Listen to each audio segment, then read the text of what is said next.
My father was, he is on the left here, my father was officer of the General Staff of the Soviet Army. He was inspector of land forces, Soviet troops stationed in countries like Mongolia, Cuba, East European countries. This is the picture taken at the entrance of my Institute of Oriental Languages. It's a part of Moscow State University.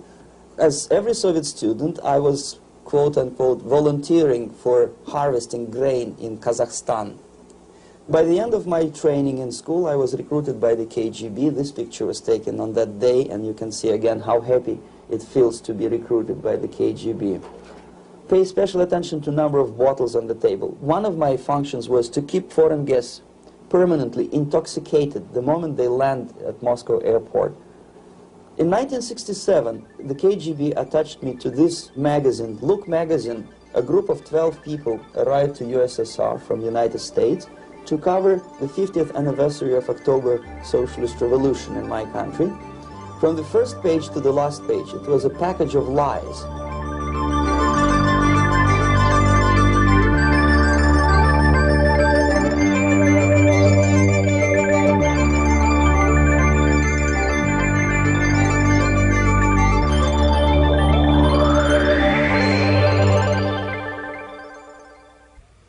Our conversation is with Mr. Yuri Alexandrovich Bezmenov. Mr. Bezmenov was born in 1939 in a suburb of Moscow. He was the son of a high-ranking Soviet Army officer. He was educated in the elite schools inside the Soviet Union and became an expert in Indian culture and Indian languages. He had an outstanding career with Novosti, which was the, and still is, I should say, the press arm or the press agency of the Soviet Union. It turns out that this is also a front for the KGB.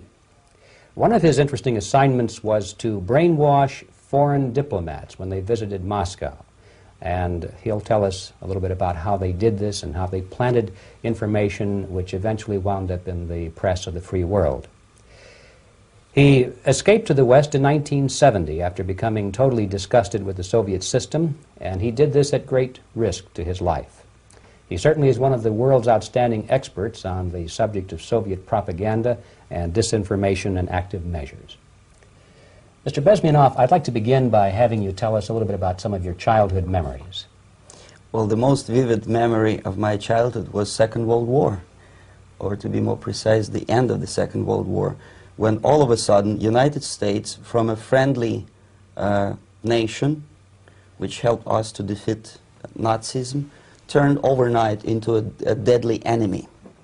And it was very shocking because all newspapers were trying to present an image of belligerent, aggressive American imperialism. Most of the things that we were taught is that United States is aggressive power, which is just about to invade our beautiful, free, socialist country, that American CIA is dropping Colorado beetles on our beautiful potato fields to eliminate our crops, and each schoolboy had a picture of Colorado bug on the back page of his notebook, and we were instructed to go into collective fields to search for those little Colorado bugs. Of course we couldn't find any, neither we could find many potatoes, and that was explained again by the encroachments of the decadent imperialist power.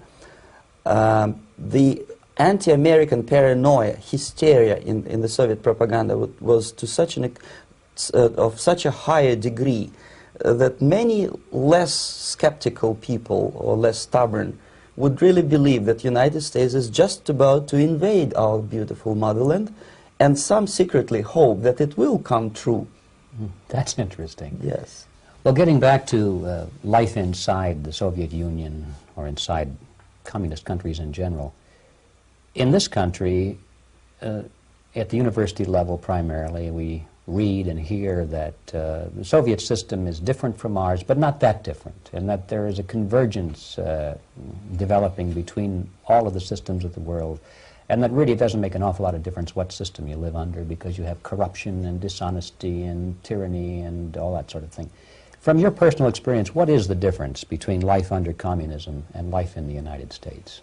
Well, life is obviously very much different for simple reason that the Soviet Union is a state capitalist economically. It's a state capitalism where an individual has absolutely no rights, no value. His life is nothing. It's just like an insect. He is disposable.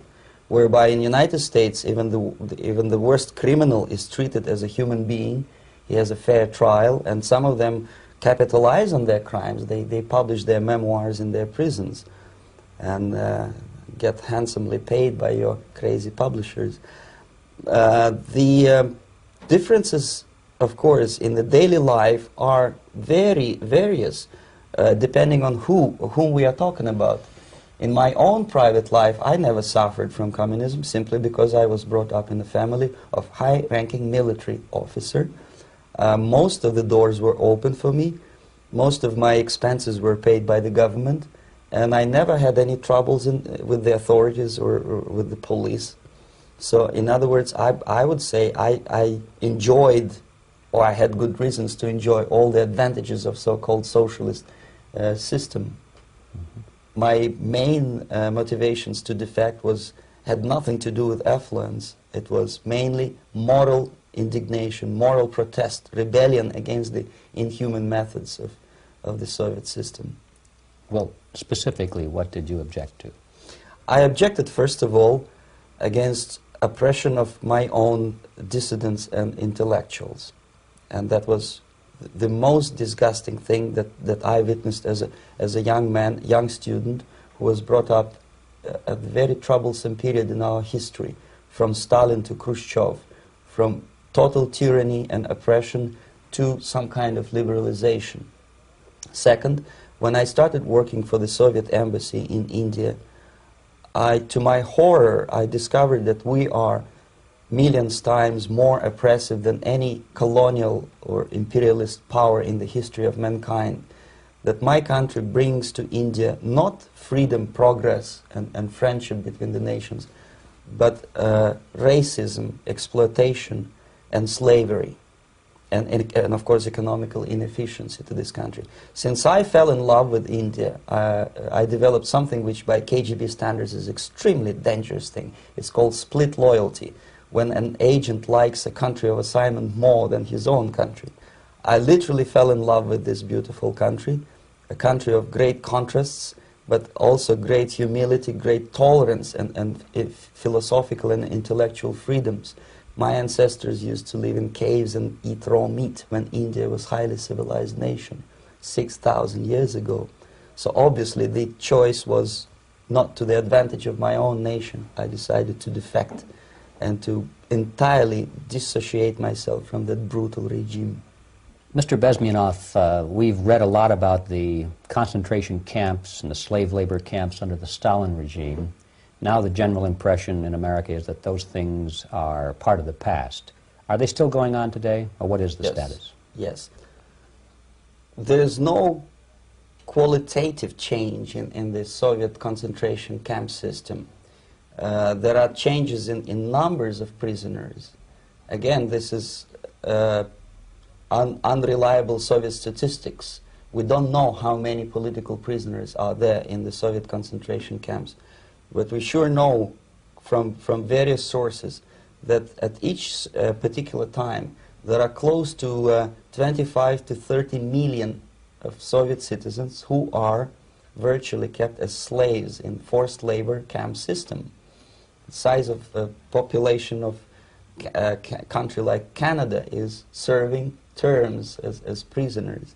Incredible. So I would say that those intellectuals who try to convince American public that concentration camp system is a thing of a past are either conscientiously misleading public opinion, or they are not very intellectual people. They're selectively blind. They lack intellectual honesty when they say that. Well, we've spoken about the intellectuals in this country and also the intellectuals in the Soviet Union. What about down at the broad mass level? Do the people in general, the working people, the workers in general in the Soviet Union, do they support the system? Do they tolerate it? What is their attitude? Well, average Soviet citizen, if there is such an animal, of course, does not like the system because it hurts, it kills. He may not understand the reasons, he may not have enough information or educational background to understand. But I doubt very much there are many people who are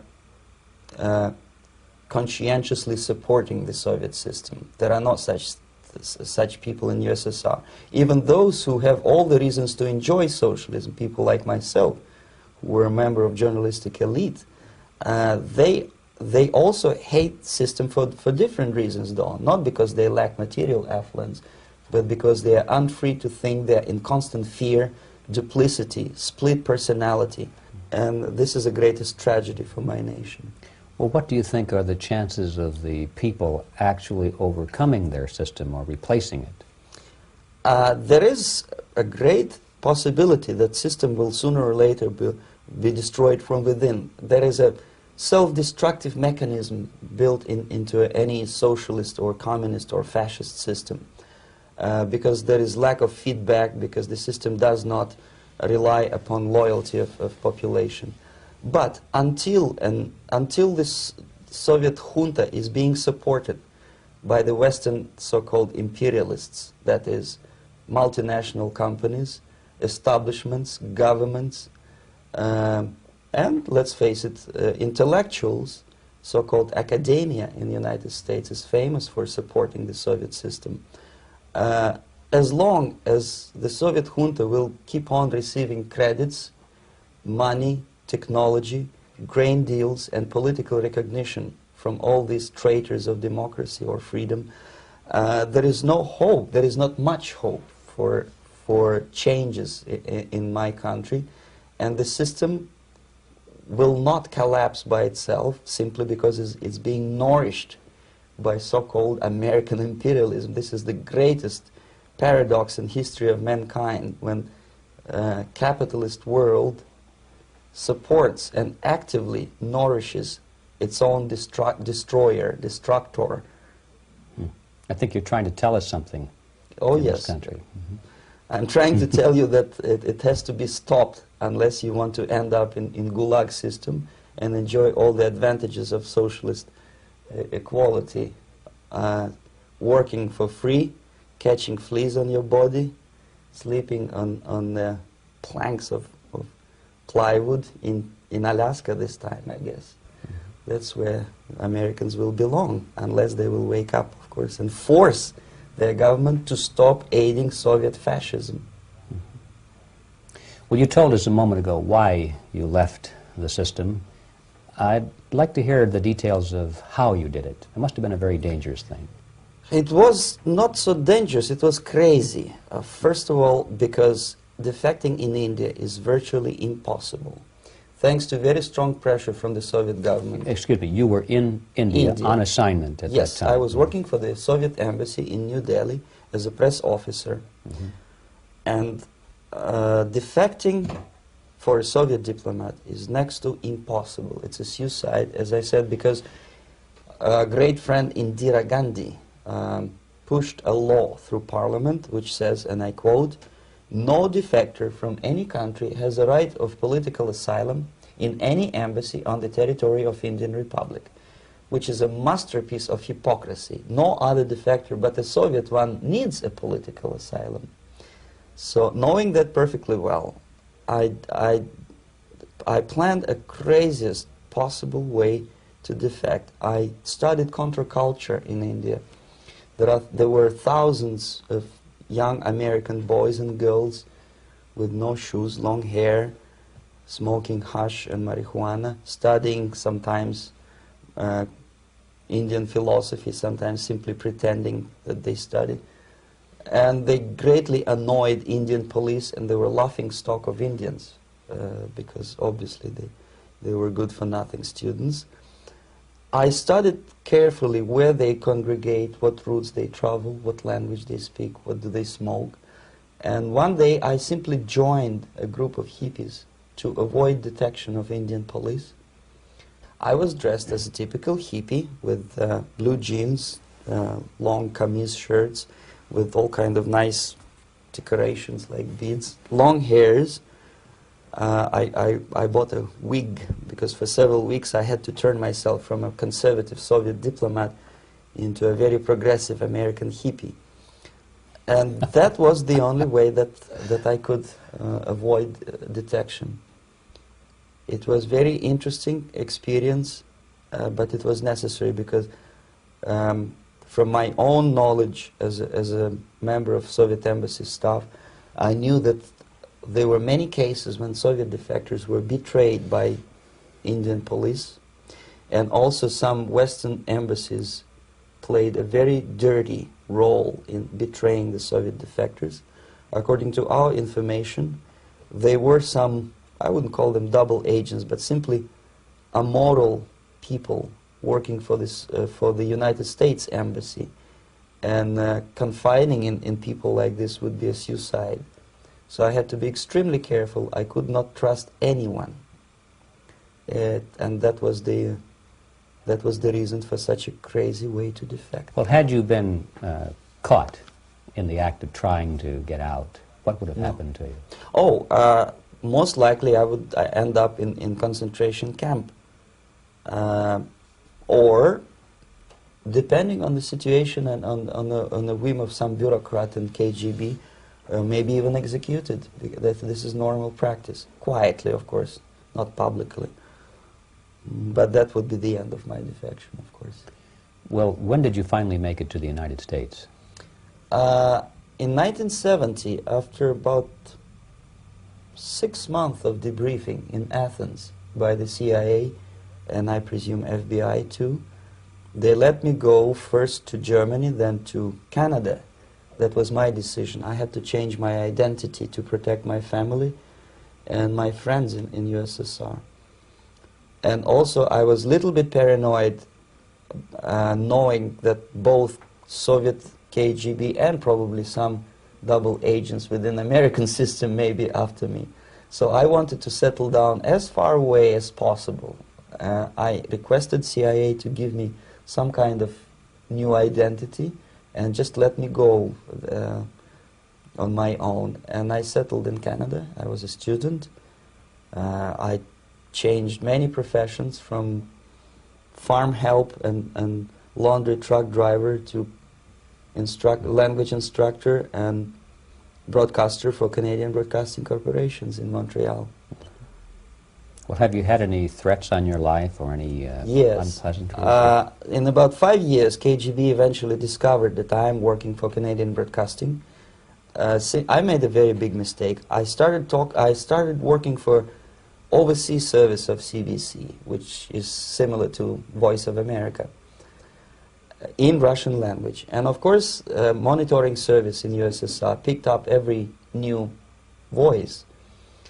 Every new announcer, they would make it a point to discover who he is. And in 5 years, sure enough, slowly but surely, they discovered that I am not Thomas Schumann, that I am Yuri Alexandrovich Bezmenov, and that I am working for Canadian Broadcasting, and undermining beautiful détente between Canada and USSR. And the Soviet ambassador Alexander Yakovlev made it his personal effort to discredit me. He complained to Pierre Trudeau, who is known to be a little bit soft on socialism. And the management of CBC behaved in a very strange, cowardly way, unbecoming to representatives of an independent country like Canada. They listened to every suggestion that Soviet ambassador gave, and they started shameful investigation, analyzing content of my broadcasts to USSR. And sure enough, they discovered that some of my statements were probably would be offending to the Soviet Politburo. So I had to leave my job. And of course, subtle intimidations. They would say something like, please cross the street carefully because, you know, traffic is very heavy in Quebec. And fortunately, I know about the psychology and the logic of activity of the KGB, and I never allowed myself to be intimidated. This is the worst thing. This is what they expect a person, a defector, to be intimidated.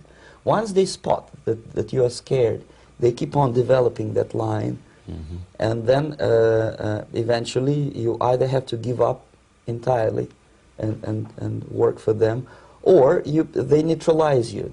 They would definitely stop all kind of political activity, which they failed to do in my case, because I was stubbornly working for the Canadian Broadcasting. And in response to their intimidations, I said that, look, this is a free country, and I am as free as you are. And I also can drive very fast. And gun control is not yet established in Canada, so I had a couple of good shotguns in my basement. So welcome to visit me someday with your Kalashnikov's machine guns. So obviously it didn't work. Intimidation didn't work.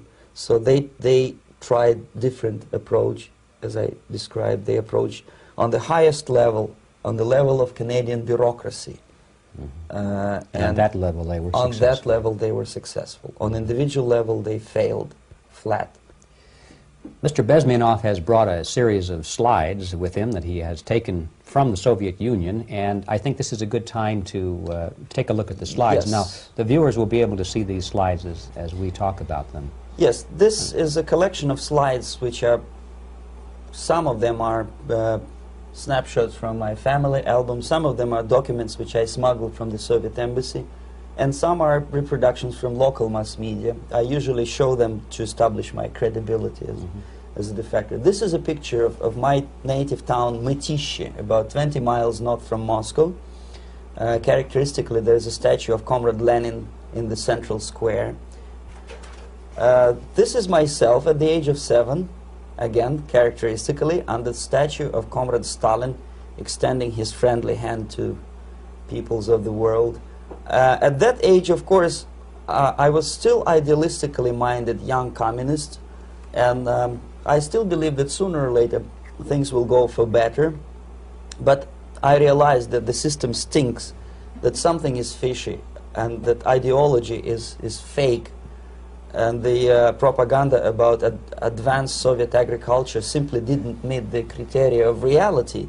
If they talk about abundance of food and there is none in the stores, there must be something wrong. My father was, he is on the left here, my father was officer of the General Staff of the Soviet Army. He was inspector of land forces, Soviet troops stationed in countries like Mongolia, Cuba, East European countries. Were he alive today, most likely he would be inspecting Soviet troops in Nicaragua, Angola, and many other parts of the world. Fortunately, he died, and he didn't see the disgrace, because deep inside he was a Russian patriot. He didn't like the idea of expanding Soviet military might, especially in the areas where we were not welcomed at all. Unlike many other military officers, he was reporting directly to the Minister of Defense, bypassing KGB and diplomatic service. In other words, he was a trusted military professional. And my impression that this type of people are much less hawkish and adventuristic than party bureaucrats in Kremlin. When American mass media describes Soviet military as potentially dangerous counterpart for Pentagon, I simply laugh, because I know better. I know that the most dangerous part of the Soviet power structures are not military at all. Most likely, if they come to power in my country, they'll be more sensible negotiators for nuclear disarmament and withdrawal of the Soviet troops from many parts of the world. But if someone from the party structure or the KGB structure were to give the orders for a military they have to obey, they yes, would follow, because they are professional military. But they, you see, the triangle of power and hate in USSR is the party at the top, the party elite, the oligarchy of the party, then the military and the KGB at the bottom. They hate each other, and the most hated triangle, the most hated corner of the triangle is the Communist Party bureaucrats. They are the most adventuristic, senile megalomaniacs. They can start war, I wouldn't be surprised. Not the military. They know what war is. Yes. At least my father did. This is the picture taken at the entrance of my Institute of Oriental Languages. It's a part of Moscow State University. I graduated in 1963. And now, excuse me, which one were you on? I am on the right. You're on the right. And on the left is my my schoolmate Vadim Smirnov, who later was a apparatchik in the Central Committee of the Soviet Union Communist Party. What is an apparatchik? It's a functionary, something like civil service in British Empire. Someone who is never fired from the service. He stays there internally. He may not be promoted too high, but he's a dependable bureaucrat who will stay forever.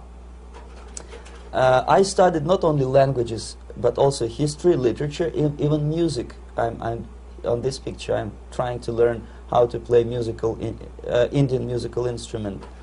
I even tried to look like an Indian when I was second-year student. Not bad, really. Yes, actually it was strongly encouraged by the instructors in my school, because the graduates of my school were later on employed as diplomats, foreign journalists, or spies. As every Soviet student, I was quote-unquote volunteering for harvesting grain in Kazakhstan. This is the biggest agricultural blunder of the Soviet government. But I didn't have much choice, of course, because the communist motto borrowed from the Bible says, "Those who do not work shall not eat." And you can see me eating, therefore I was working, and you can see how happy I was about it. I went through a very extensive physical and military training, including the military games in areas, suburban areas of Moscow. And here, for example, we are on a tour in Arkhangelsk area. And by the end of my training in school, I was recruited by the KGB. This picture was taken on that day, and you can see again how happy it feels to be recruited by the KGB. Our conversation with Yuri Alexandrovich Bezmenov, who is a defector from the Soviet Union, a former propaganda agent for Novosti and the KGB, will continue after this message.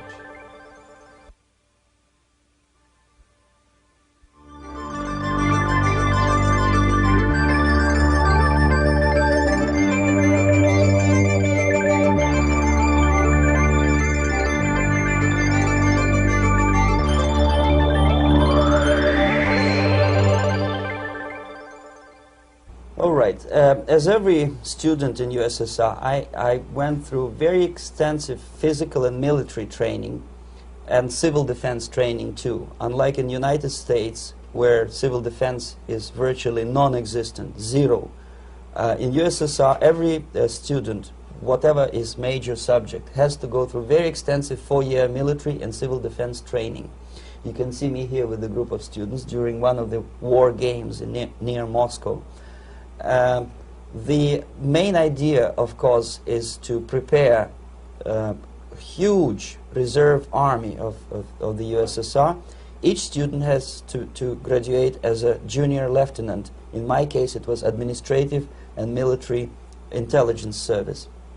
My first assignment was to India as a translator with the Soviet Economical Aid Group, building refinery complexes in Bihar state and Gujarat state.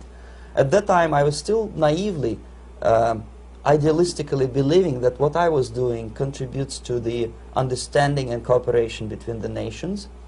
It took me quite a number of years to realize that what we were bringing to India was a new type of colonialism, 1,000 times more oppressive and exploitative than any colonialism or imperialism in history of mankind. But at that time, I was still hoping that, well, maybe it's not that bad, could be worse, and things may go for better. And I even tried to implement the beautiful Marxist motto, "Proletarians of all the countries unite." I tried to unite with a nice Indian girl, and I was fascinated by Indian culture, by the family life in this country. But obviously, Communist Party had different plans for my genes, so I had to marry this beautiful Russian girl. In the span of my career, I married 3 times. Most of these marriages were marriages of convenience, on advice from the Department of Personnel. This is normal practice in USSR. When a Soviet citizen is assigned to a foreign job, he has to be married, either to keep family in USSR as hostages, or, if it's a convenience marriage like mine, so that the husband and wife are virtually informers on each other to prevent defection or contamination by decadent imperialist or capitalist ideas.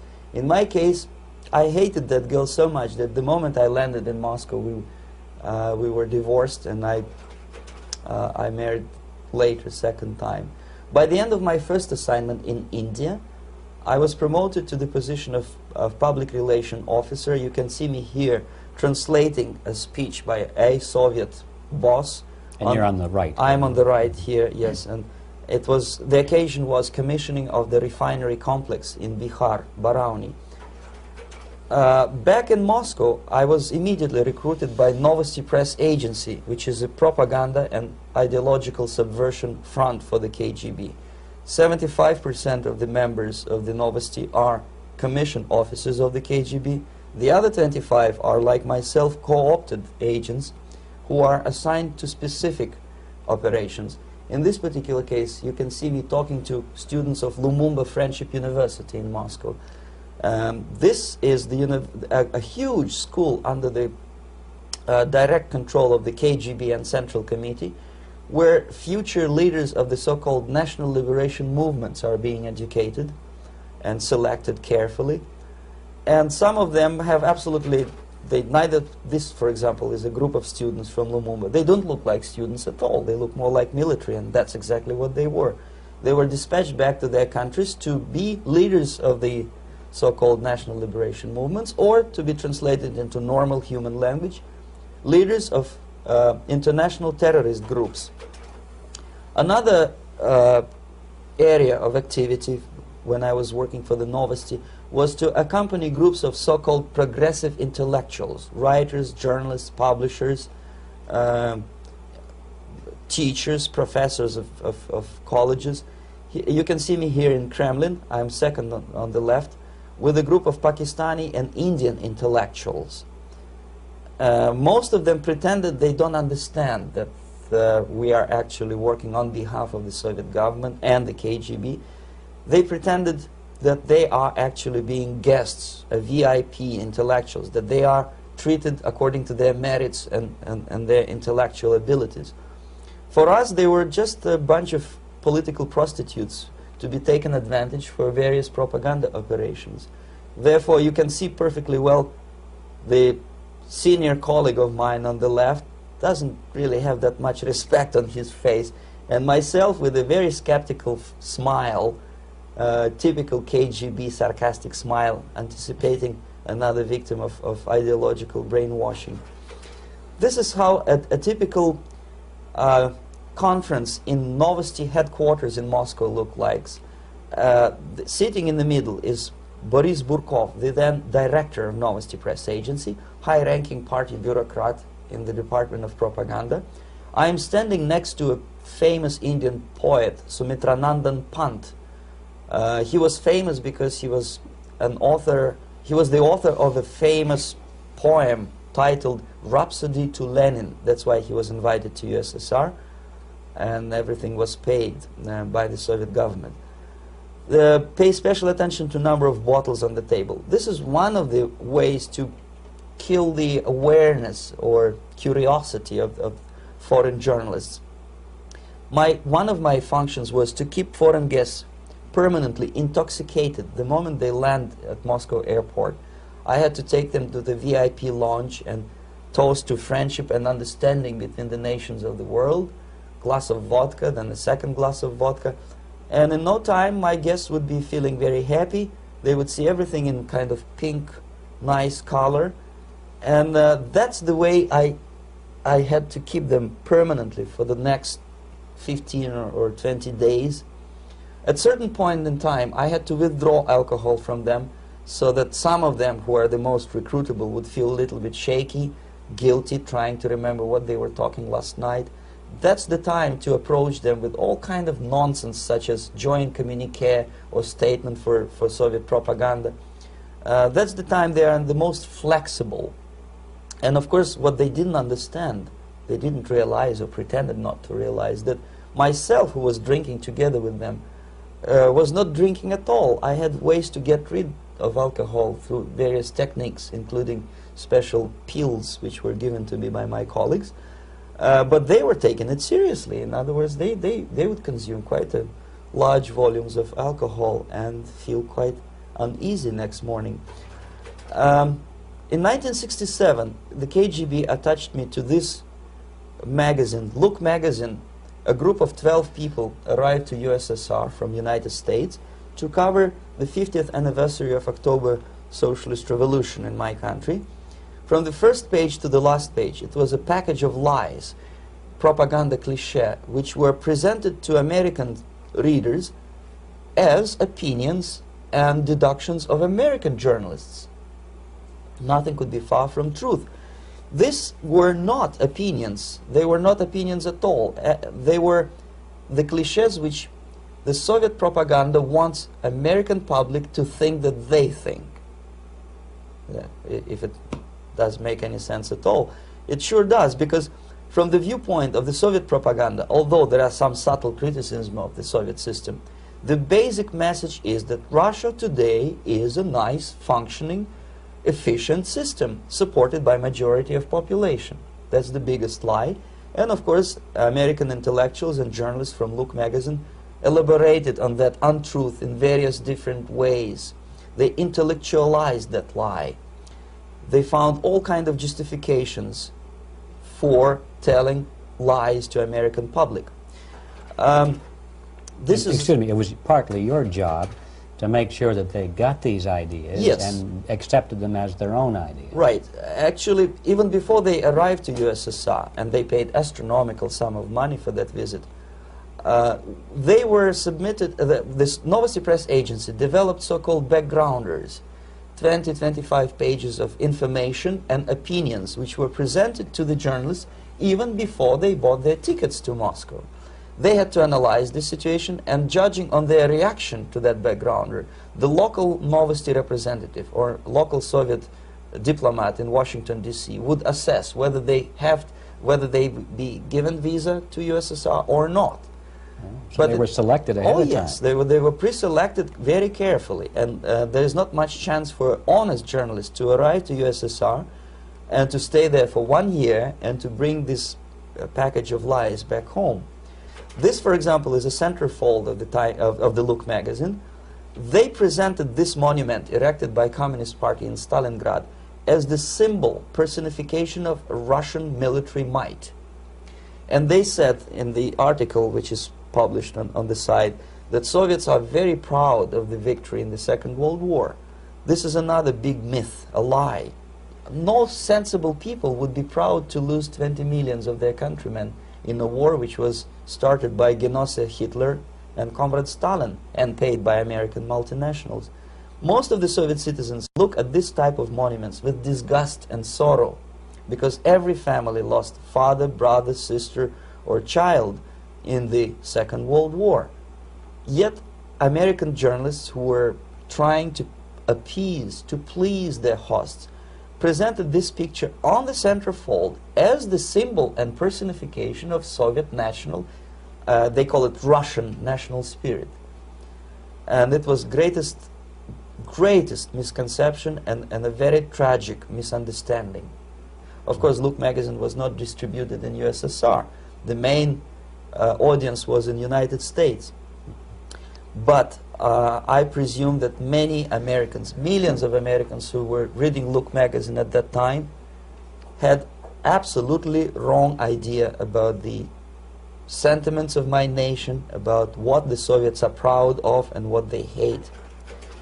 This is a group, you see the same lady with the sword in Stalingrad. This is the group of journalists. Myself is in the center with the same devilish smile. And Mr. Philip Harrington is on the extreme left there with his camera. This is the gentleman which was so deaf or so uninterested in what I had to say to him. This is the same picture, a blow-up of the same picture. Many guests from various countries, in this particular case from Asia and Africa, were taken by me as a Novosti Press Agency employee for a tour across Siberia, for example. We would show them typical kindergarten, you see. Nothing special by American standards. Just nice children sitting, eating their breakfast or lunch. What they could not understand, or they pretended not to understand, that this is an exemplary kindergarten. This is not the kindergarten for average person or average family in USSR. And we maintain that illusion in their minds. You can see myself under the red spot in the middle there, with the same business-like expression. I'm doing my job. That's what I'm assigned to do, and that's what I was paid to do. But deep inside, I still hope that at least some of these useful idiots would understand that what they are looking at has nothing to do with the level of affluence in my nation. This is a better picture which reflects the true spirit of the Soviet childhood. This picture was printed in a Canadian government publication by mistake. In the middle, you can see children playing on a small courtyard, and the caption goes, "This is a typical kindergarten in Siberia." What these idiots didn't understand, that it is not kindergarten at all. It is a prison for children of political prisoners. But there was not a single mentioning that what they were visiting actually was an area of concentration camps. And the job of people like myself to help them to not to notice that they are actually talking to prisoners. Most of the children were dressed, especially on the occasion of the foreigners' visit. Of course, there were no corpses on the ground. There were no machine gun guards. And well, it looks not very pleasant, as you see. It looks dull, but obviously it does not create an impression that this is actually a prison. Well, did any of the journalists have the curiosity to ask about prisons and that kind of thing? Yes. They were in Siberia. This is what you associate. Yes, some of them asked questions, and naturally we would give them, for the stupid question, we give them stupid answer. No, there are no prisons in Siberia. No, most of the people who you see are free citizens of USSR. They are very happy to be here, and they are contributing to the glory of the socialist system. Some of them pretended that they believe what I was telling them, and most of them, we may discuss it later, what are the motivations of these people? Why would they stubbornly bring lies to their own population through their own mass media? I have various answers to this. There is not a single explanation. It's a complex of explanations. It's fear, pure biological fear. They understand that they are on the territory of an enemy state, a police state. And just to save their rotten skins and their miserable jobs, their affluence back home, they would prefer to tell a lie than to ask truthful questions and report truthful information. Second, most of these schmucks were afraid to lose their jobs, because obviously if you tell truth about my country, you will not last long as a correspondent of New York Times or Los Angeles Times. They will fire you. What kind of correspondent are you? You obviously cannot find common language with Russians if they kick you out in 24 hours. So just by trying to be conformist to their own editorial bosses, they tried not to offend the sentiments of the Soviet administrators and people like myself. Deep inside, I hope they would insult my or offend my sentiments. Obviously, they preferred not to. Another reason, I refuse to believe it, but obviously there is another reason. Obviously, it's a greed. These people earn a lot of money. When they come back to USA, they claim that they are experts on my country. They write books which sells in million copies, titled like Russians, The Truth About Russia. Most of it is lie about Russia. Yet they claim to be Sovietologists. They play back myth about my country, the propaganda cliches. Yet they stubbornly resist the word of truth. If a person like Solzhenitsyn is either defecting or kicked out of USSR, they try all their best to discredit him and to discourage him. I don't have much chance to appear on national network with a true story about my country. But a useful idiot like Hendrik Smith or Robert Kaiser, they are big heroes. They come back from USSR. They say, oh, we were talking to dissidents in Russia. Big deal. Soviet dissidents are chasing American correspondents in the streets, and they are cowardly escaping from these contacts. For some strange reason, if you want to know more about Spain, you refer to Spanish writers. If you want to learn more about French, you read French writers. Even about Antarctica, I bet you would read Penguins. Only about the Soviet Union, for some strange reason, you read Hendricks and Schmendricks and all kind of Kissingers, because they claim that they know more about my country. They know nothing, or next to nothing, or they pretend that they know more than they actually do. I would say they are dishonest people who lack integrity and common sense and intellectual honesty. They bring back all kind of stories like that. A kindergarten in Siberia. Omitting the most important fact, it's a prison for children of political prisoners. Another greatest example of monumental idiocy of American politicians. Edward Kennedy was in Moscow, and he thought that he is a popular, charismatic American politician who is easygoing, who can smile, dance at the wedding in Russian Palace of Marriages. What he did not understand, or maybe he pretended not to understand, that actually he was being taken for a ride. This is a staged wedding, especially to impress foreign media, or useful idiots like Ed Kennedy. Most of the guests there, they had security clearance, and they were instructed what to say to foreigners. This is exactly what I was doing. You can see me in the same damn wedding palace in Moscow where Ed Kennedy was dancing here. You see, smiling. He thinks he's very smart. From the viewpoint of Russian citizens who observe this idiocy, he's narrow-minded, egocentrical idiot who tries to earn his own popularity through participation in propaganda farces like this. Here you can see myself. On the right, again, exemplary Soviet bride. On the left, 3 journalists from various countries, Asia, Africa, and Latin America.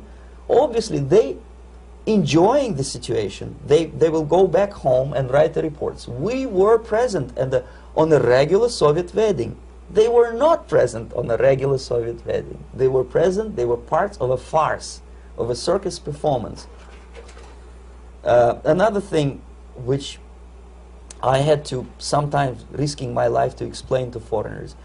Time magazine, for example, is very critical of South African racist regime. The whole article was dedicated to the shameful internal passport system where blacks are not allowing to live with whites.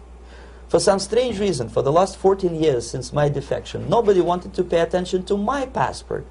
This is my passport. It also shows my nationality, and it has a police rubber stamp, which is called propiska in Russian language, which assigns me to a certain area of residence. I cannot leave that area, same way as this black man cannot leave the area in South Africa.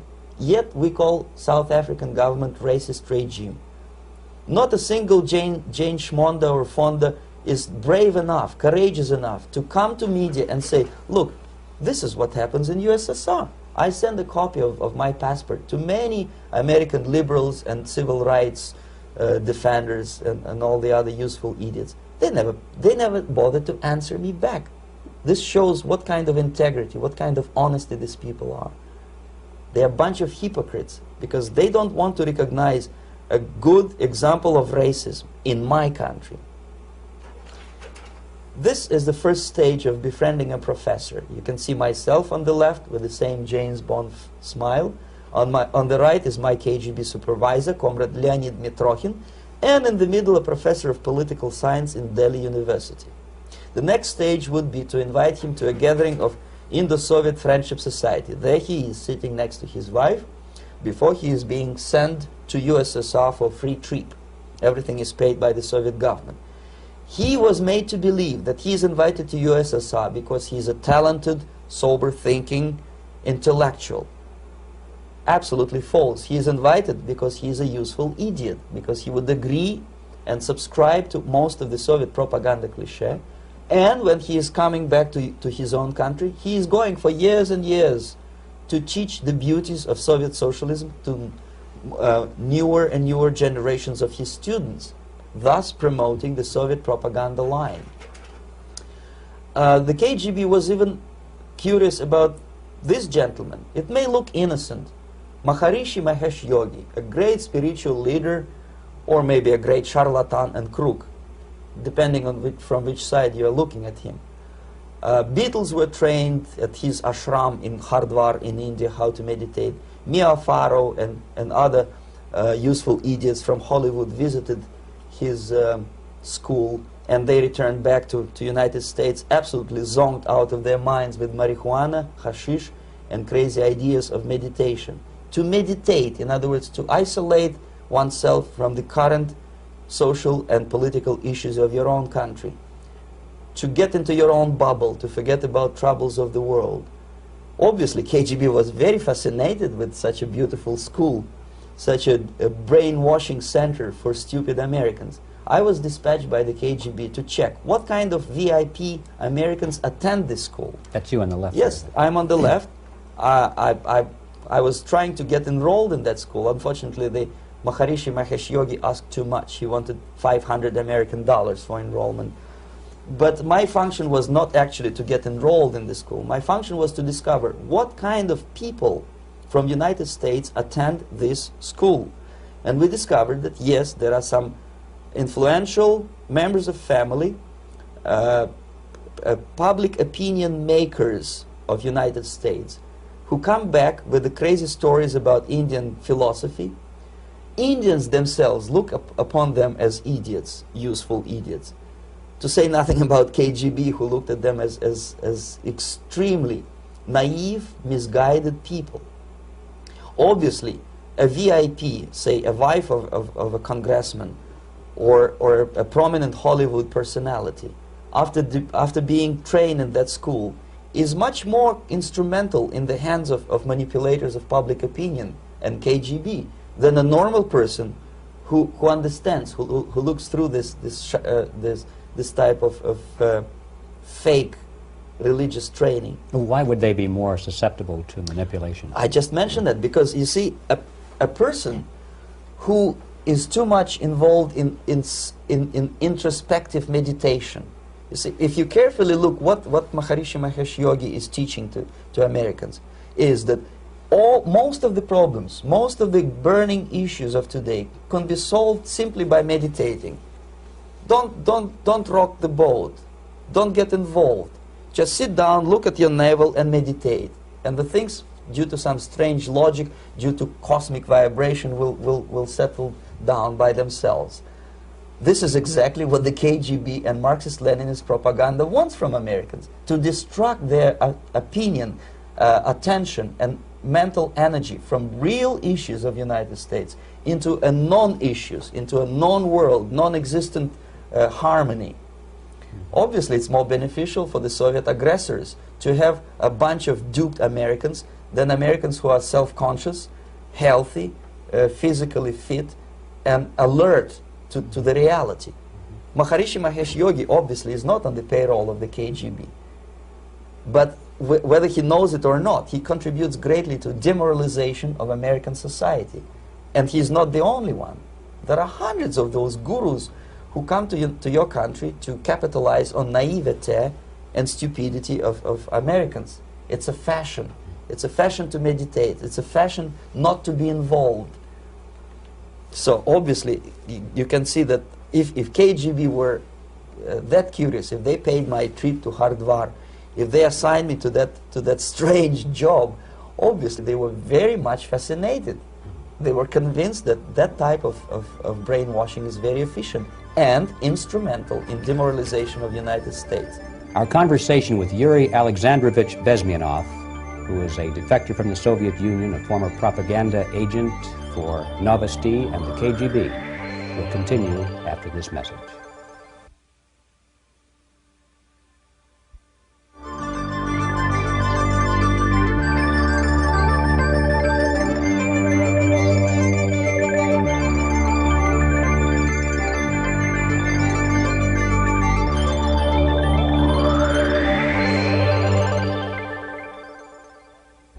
This picture shows the part of the building of USSR embassy, and my supervisors. On the left is Comrade Mehdi, an Indian communist, and on the right, Comrade Mitrokhin, my supervisors in the secret department of research and counter-propaganda.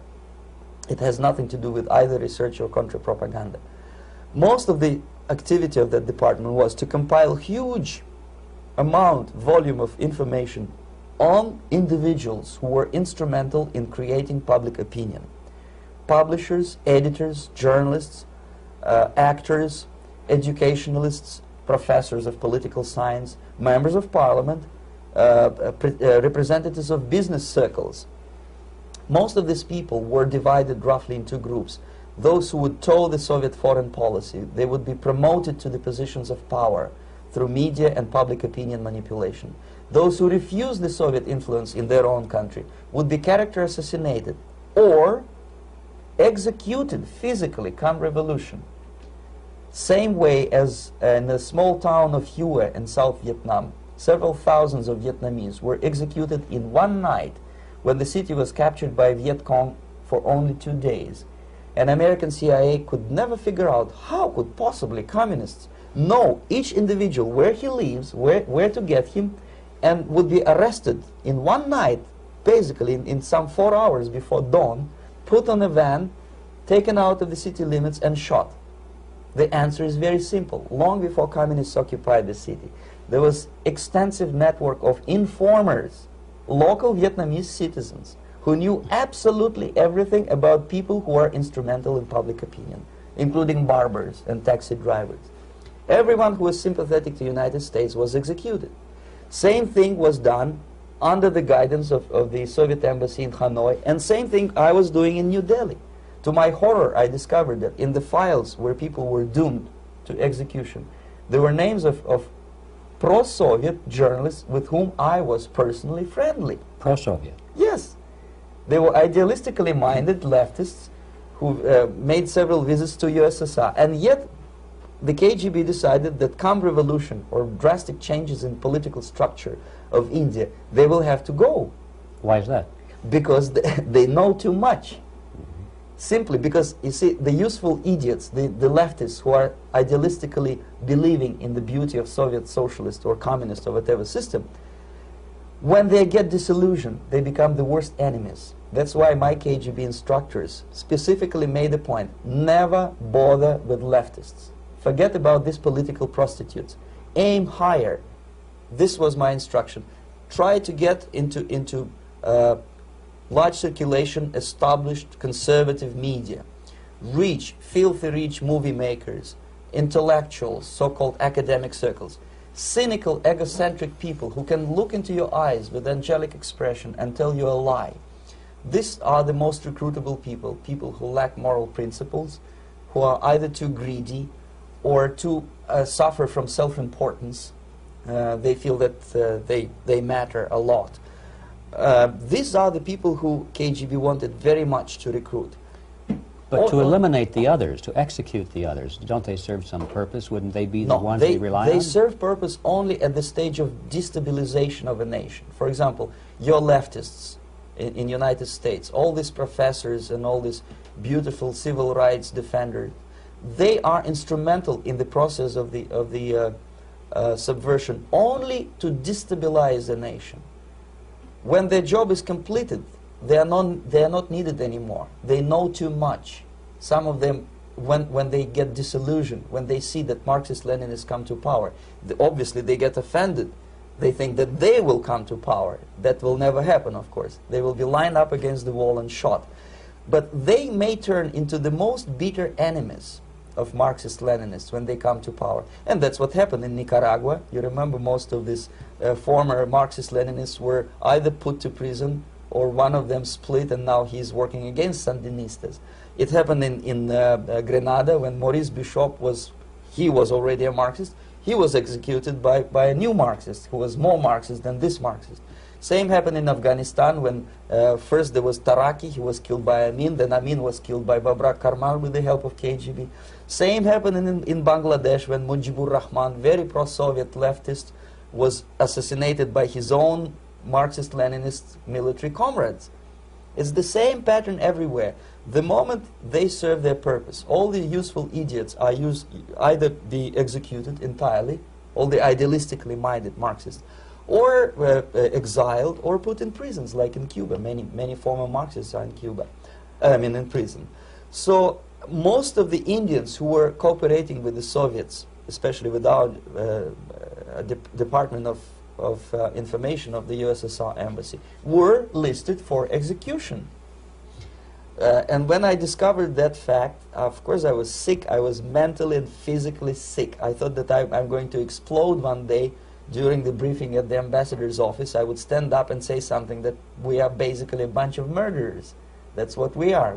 It has nothing to do with friendship and understanding between the nation and blah, blah, blah. We are murderers. We behave as a bunch of thugs in a country which is hospitable to us, a country which with ancient traditions. But I did not defect. I tried to get the message across. To my horror, nobody wanted even to listen, least of all to believe what I had to say.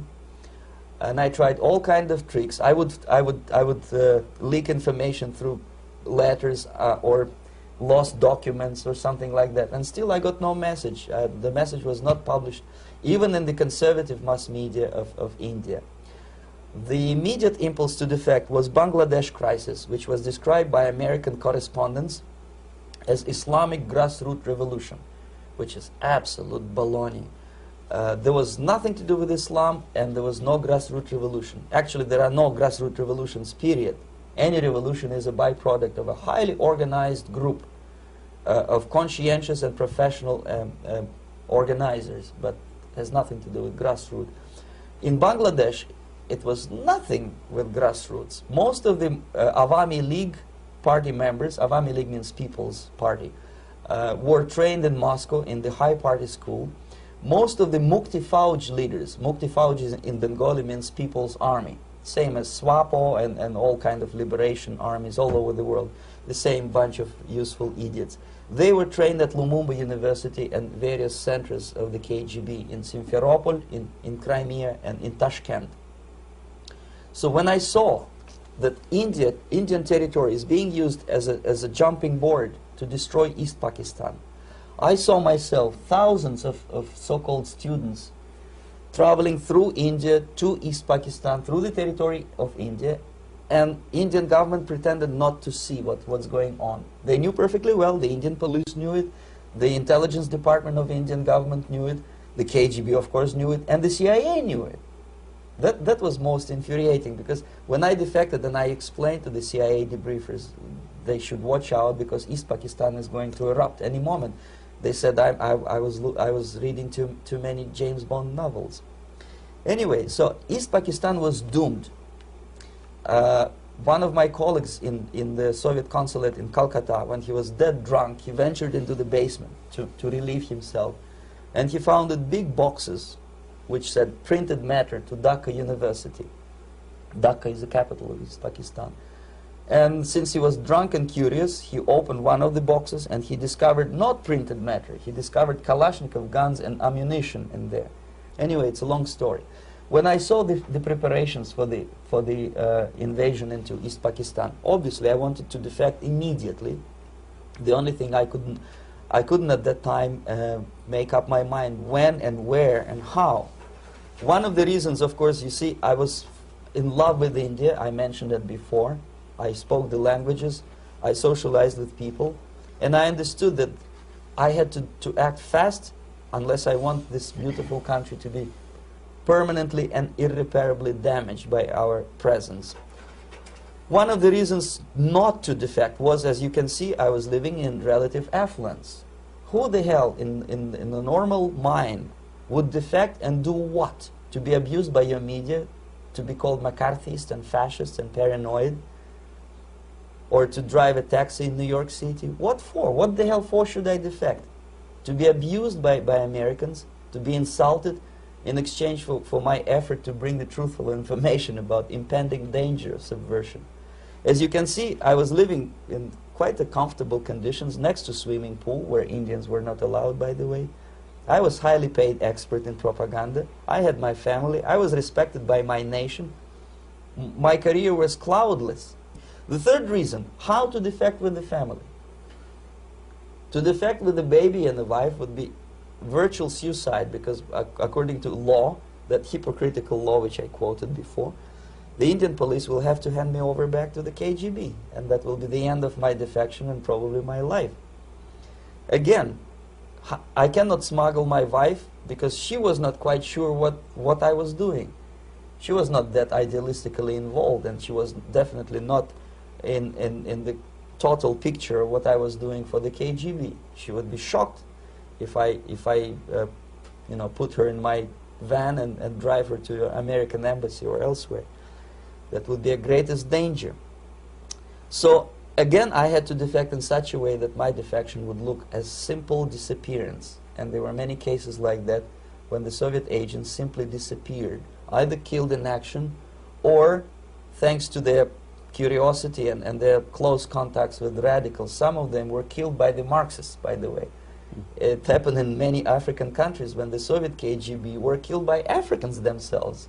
Not because they hated Marxism-Leninism, but because they were simply trigger-happy bunch of unruly characters. If you give them a machine gun, they will shoot.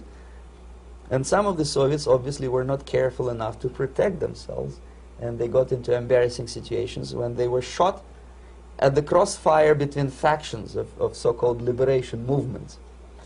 Anyway, so I decided, as I said, to study the counterculture. I decided this probably would be the best way to disappear.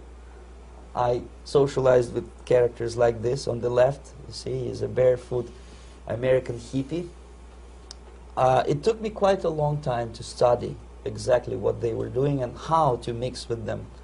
But eventually I did it. Most of Indian newspapers carried my picture and promise of 2,000 rupees for information about my whereabouts.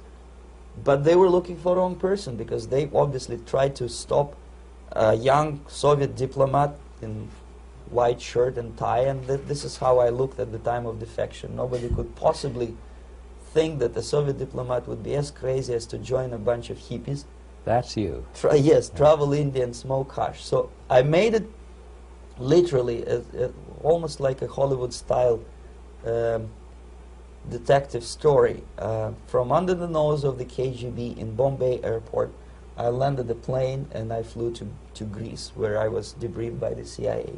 That's basically that's all for my slides. We can turn off the projector, then. That's very interesting.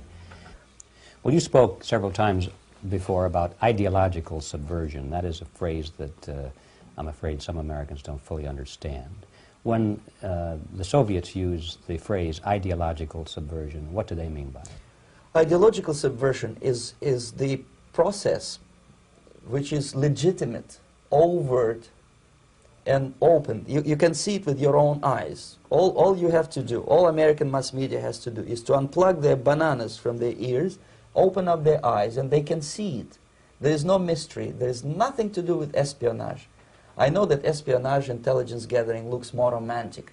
It sells more deodorants through the advertising, probably. That's why your Hollywood producers are so crazy about James Bond type of thrillers. But in reality, the main emphasis of the KGB is not in the area of intelligence at all. According to my opinion, and opinion of many defectors of my caliber, only about 15% of time, money, and manpower is spent on espionage as such. The other 85% is a slow process which we call either ideological subversion or active measures, активные мероприятия in the language of the KGB, or psychological warfare.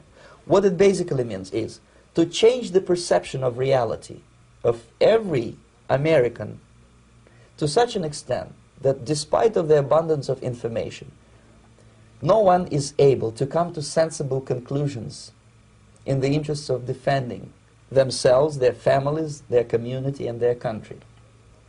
It's a great brainwashing process which goes very slow, and it's divided in 4 basic stages. The first one being demoralization. It takes from 15 to 20 years to demoralize a nation. Why that many years? Because this is the minimum number of years which requires to educate one generation of students in the country of your enemy, exposed to the ideology of the enemy. In other words, Marxism-Leninism ideology is being pumped into the soft heads of at least 3 generations of American students without being challenged or counterbalanced by the basic values of Americanism, American patriotism. The result you can see. Most of the people who graduated in the 60s, dropouts or half-baked intellectuals, are now occupying the positions of power in the government, civil service, business, mass media, educational system. You are stuck with them. You cannot get rid of them. They are contaminated. They are programmed to think and react to certain stimuli in a certain pattern. You cannot change their mind, even if you expose them to authentic information, even if you prove that white is white and black is black. You still cannot change the basic perception and the logic of behavior. In other words, these people, the process of demoralization is complete and irreversible. To get rid society of these people, you need another 20 or 15 years to educate a new generation of patriotically minded and common sense people who would be acting in favor and in the interests of United States society. And yet these people who've been programmed and, as you say, in place and Yes. who are favorable to an opening with the Soviet concept, these are the very people who would be marked for extermination in this country? Most of them, yes. Simply because the psychological shock when they will see in future what the beautiful society of equality and social justice means in practice, obviously they will revolt. They will be very unhappy, frustrated people. And the Marxist-Leninist regime does not tolerate these people. Obviously they will join the links of dissenters, dissidents. Yes. Unlike in present United States, there will be no place for dissent in future Marxist-Leninist America. Here you can get popular like Daniel Ellsberg and filthy rich like Jane Fonda for being dissident, for criticizing your Pentagon. In future, these people will be simply squashed like cockroaches. Nobody is going to pay them nothing for their beautiful, noble ideas of equality. This they don't understand, and it will be a greatest shock for them, of course. The demoralization process in the United States is basically completed already. For the last 25 years, actually it's overfulfilled, because demoralization now reaches such areas where previously not even Comrade Andropov and all his experts would even dream of such a tremendous success. Most of it is done by Americans to Americans, thanks to lack of moral standards. As I mentioned before, exposure to true information does not matter anymore. A person who was demoralized is unable to assess true information. The facts tell nothing to him. Even if I shower him with information, with authentic proof, with documents, with pictures, even if I take him by force to the Soviet Union and show him concentration camp, he will refuse to believe it until he is going to receive a kick in his fat bottom. When a military boot crashes his balls, then he will understand, but not before that. That's the tragic of the situation of demoralization. So basically America is stuck with demoralization, and unless, even if you start right now, here, this minute, you start educating new generation of Americans, it will still take you 15 to 20 years to turn the tide of ideological perception of reality back to normalcy and patriotism. The next stage is destabilization. This time, subverter does not care about your ideas and the patterns of your consumption. Whether you eat junk food and get fat and flabby, doesn't matter anymore. This time, and it takes only from 2 to 5 years to destabilize a nation, what matters is essentials: economy, foreign relations, defense systems. And you can see it quite clearly that in some areas, in such sensitive areas as defense and economy, the influence of Marxist-Leninist ideas in the United States is absolutely fantastic. I could never believe it 14 years ago when I landed in this part of the world, that the process will go that fast. The next stage, of course, is crisis. It may take only up to 6 weeks to bring a country to the verge of crisis. You can see it in Central America now. And after crisis, with a violent change of power, structure, and economy, you have so-called the period of normalization. It may last indefinitely. Normalization is a cynical expression borrowed from Soviet propaganda. When the Soviet tanks moved into Czechoslovakia in '68, Comrade Brezhnev said, "Now the situation in brotherly Czechoslovakia is normalized." This is what will happen in the United States if you allow all these schmucks to bring the country to crisis, to promise people all kind of goodies and the paradise on earth, to destabilize your economy, to eliminate the principle of free market competition, and to put a big brother government in Washington, D.C., with benevolent dictators like Walter Mondale, who will promise lots of things, never mind whether the promises are fulfillable or not. He will go to Moscow to kiss the bottoms of new generation of Soviet assassins, never mind. He will create false illusions that the situation is under control. Situation is not under control. Situation is disgustingly out of control. Most of the American politicians, media, and educational system trains another generation of people who think they are living at a peacetime. False. United States is in the state of war, undeclared total war against the basic principles and the foundations of this system. And the initiator of this war is not Comrade Andropov, of course. It's the system. However ridiculous it may sound, the world communist system or the world communist conspiracy, whether I scare some people or not, I don't give a hoot. If you are not scared by now, nothing can scare you. But you don't have to be paranoid about it. What actually happens now, that unlike myself, you have literally several years to live on unless the United States wake up.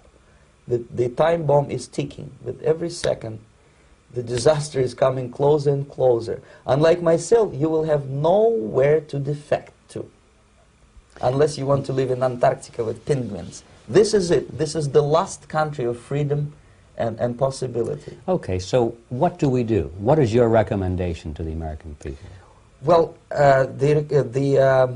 the immediate thing that comes to my mind is, of course, there must be a very strong national effort to educate people in the spirit of real patriotism, number one. Number two, to explain them the real danger of socialist, communist, whatever, welfare state, big brother government.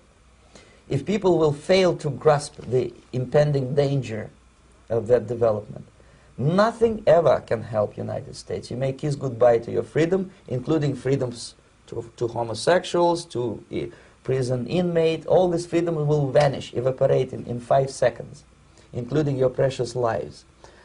The second thing, the moment at least part of United States population is convinced that the danger is real, they have to force their government. And I'm not talking about sending letters, signing petitions, and all this beautiful, noble activity. I'm talking about forcing United States government to stop aiding communism. Because there is no other problem more burning and urgent than to stop the Soviet military-industrial complex from destroying whatever is left of the free world. And it is very easy to do. No credits, no technology, no money, no political or diplomatic recognition, and of course no such idiocy as grain deals to USSR. The Soviet people, 270 millions of Soviets, will be eternally thankful to you if you stop aiding a bunch of murderers who sit now in Kremlin and whom President Reagan respectfully calls government. They do not govern anything, least of all such complexity as the Soviet economy. So basic, two very simple, maybe too simplistic answers or solutions, but nevertheless they are the only solutions. Educate yourself, understand what's going on around you. You are not living at the time of peace. You are in a state of war, and you have precious little time to save yourself. You don't have much time, especially if you are talking about young generation. There's not much time left for convulsions and sexual masturbation to the beautiful disco music. Very soon it will go, just overnight. If we are talking about capitalists or wealthy businessmen, I think they are selling the rope on which they will hang very soon. If they don't stop, if they cannot curb their unsettled desire for profit, and if they keep on trading with the monster of the Soviet communism, they are going to hang very soon. And they will pray to be killed, but unfortunately they will be sent to Alaska probably to manage industry of slaves. It's simplistic. I know it sounds unpleasant. I know Americans don't like to listen to things which are unpleasant. But I have defected not to tell you the stories about such idiocy as microfilm, James Bond type espionage. This is garbage. You don't need any espionage anymore. I have come to talk about survival. It's a question of survival of this system. You may ask me, what is it in for me? Survival, obviously, because unlike, as I said, I am now in your boat. If we sing together, we'll sing beautifully together. There is no other place on this planet to defect to.